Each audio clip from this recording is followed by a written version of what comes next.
going on, Jerome's Minnesota Vikings head coach Kevin O'Connell fed the local media jackals on Monday. It's weird how after a win, the press conferences always start on time. But Kevin O'Connell hat model is back, as well as that looks like a really soft, like, shirt hoodie. What do they call those? Hooded T-shirts? That's beautiful. What is that, velvet? Yeah. They'd be good pajamas. Yeah. Anyways, said some stuff and some things. So about 31-0 win on Sunday. Effort, execution, all three phases. Everything coming together. It's good to see. Really important. No real injury updates. Should be a routine week of practice for everyone.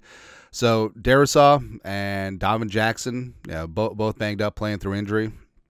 Jonathan Grenard, good to see him back. So good.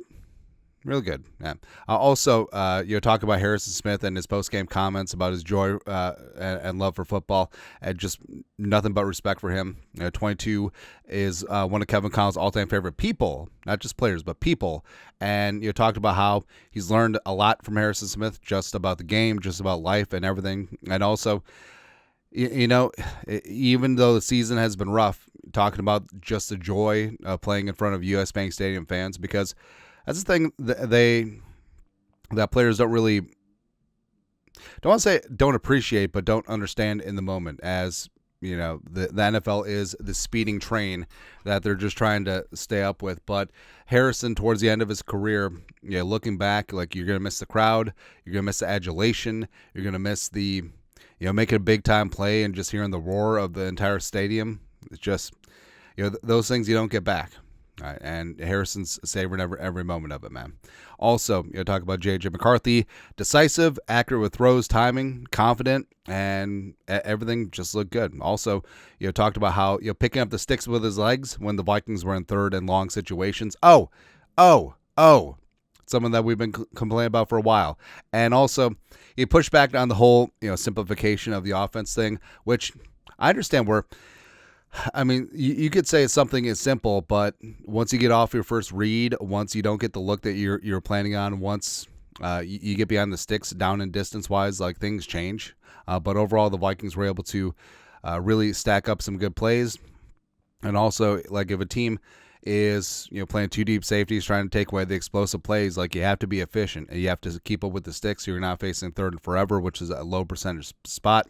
Also, the offensive line, first full game together, because all five were together for the Ravens games, but then players got injured. But first full game. Also, Josh Oliver, C.J. Ham, we're getting after things. C.J. Ham had a season high in offensive snaps. Just a knockback in the run game, just full-on slobber knocker football. You love to see it, man. Also, beautiful movement, physicality in the run game. Great protection reps, good communication up front. Ryan Kelly is a major part of that.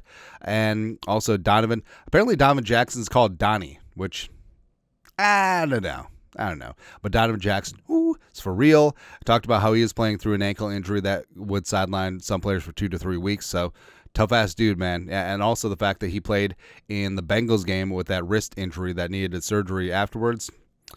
Got a dog, man. Also, he's got to be pissed off about Ohio State, but we'll see. Also, with Zach Ertz, talked about how there was no bad intent by Jay Ward on that hit on him. And you already touched base with Zach Ertz, one of his favorite players out there. And O'Connell did commiserate with defensive players because, the strike zone is so limited of what you're supposed to do. And, just watching it, it wasn't a spot where Ertz's knee was firmly planted. He was up in the air, going after a high pass. So it's one of those weird spots, too. So, I don't know. I know a lot of people are talking about the carry on my Jayward son hit to Dirty Gerber Joseph. No, not even the same stratosphere, man. But prayers up for Zach Ertz, man, because that did not look good. Yeah.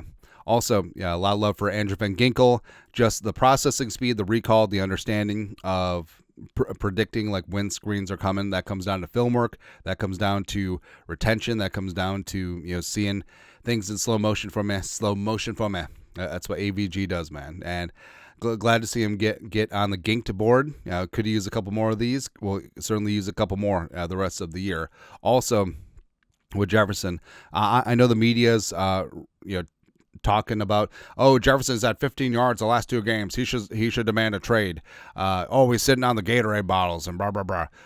No, he's sitting on the Gatorade coolers. If he was sitting on a Gatorade bottle, that'd be a much larger news story. But with Jefferson, he pointed out a play which has been making the rounds, where it's a high-low look to the left side. Jefferson is the out, and Addison is more of the corner, where McCarthy reads the defense right, takes a second hitch, and gets the ball out to Addison, just like he's supposed to, right? Because Jefferson was blanketed, and Jefferson.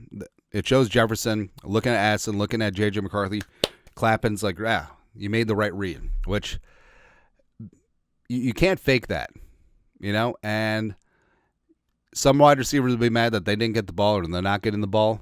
But as Jefferson said post-game, it's all about winning. Doesn't care about stats, and he really doesn't. Where eventually teams are going to have to play defensively differently against him, because as you saw, like, Washington had him bracketed basically every single snap, right? Especially down in the red zone. So what's McCarthy supposed to do? Just force it in between 2 defenders in the red zone just to get Jefferson the ball? Or, since the defense is essentially playing 9 versus 10, hey, find out who's open, who's singled up, who's going to win, right? And that's what Jefferson understands.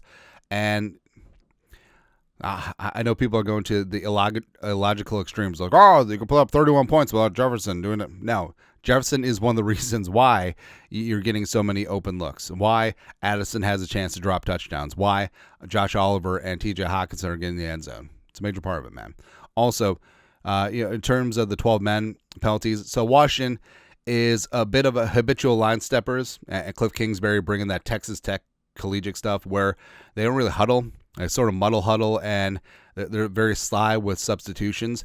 And here's the thing. When teams go up-tempo, offenses do, they specifically don't substitute, because otherwise defenses would be allowed to substitute, and they can't snap the ball like this, right?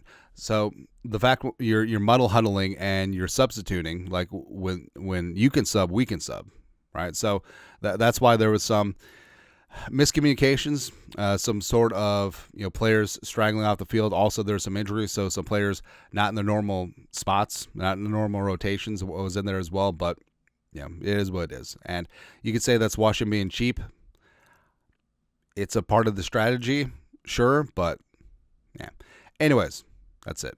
Kevin O'Connell feeding the local media jackals on a beautiful, glorious victory Monday. Hat model, pajama top. Looking good.